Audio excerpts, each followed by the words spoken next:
In the summer of 1940, Wendell Lewis Wilkie seemed an even less plausible candidate for his party's presidential nomination than Barack Hussein Obama was for his in February 2007.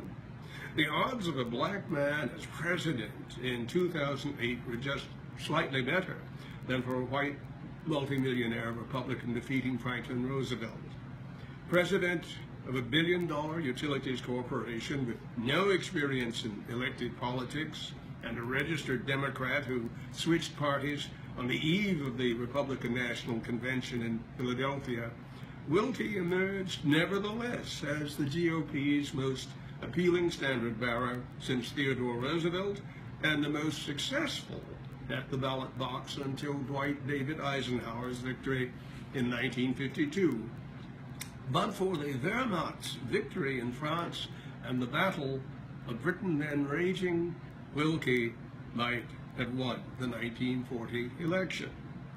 Today, Donald Trump, another businessman of great self-proclaimed wealth, no elected political experience or notable public service, and only recent formal enrollment in the Republican Party, is the presumptive standard-bearer of the party of Lincoln.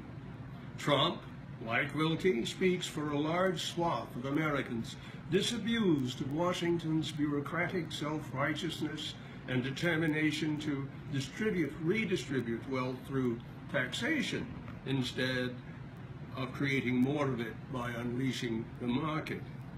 For Wilkie, Roosevelt's third term epitomized imperial overreach.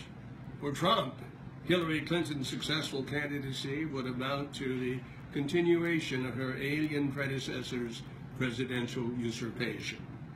These two rich white men, campaigning in the midst of unprecedented domestic discord and myriad international conflicts, might seem to be versions of the same appealingly independent ideal, but they are not. And the difference between them says a great deal about the Republican Party of yesterday and today, and even more about ourselves. Wendell Wilkie's presidential quest was an electrifying long shot whose well-conceived pragmatism won 22 million of the 50 million votes cast in November 1940. He ran a positive, hard-fought but civil campaign of national renewal. On Armistice Day, Wilkie delivered a post-election paean to constructive bipartisanship over the three national radio networks that generated the greatest tsunami of laudatory telegrams till then received by a defeated candidate.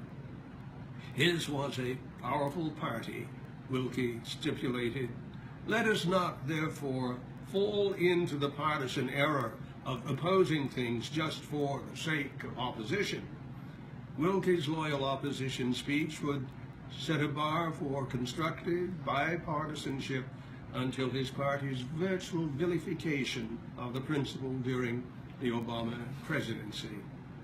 For Donald Trump, Wilkie's loyal opposition concept is surely anathema to a presidential candidate whose implausible staying power derives from free association of reckless solutions to immigration, domestic terror, and whatever else comes to mind, along with his rhetoric of verifiably absurd reiterations of disparaging untruth. Trump's phenomenal rise presently defies political logic, as did Wilkie's initially.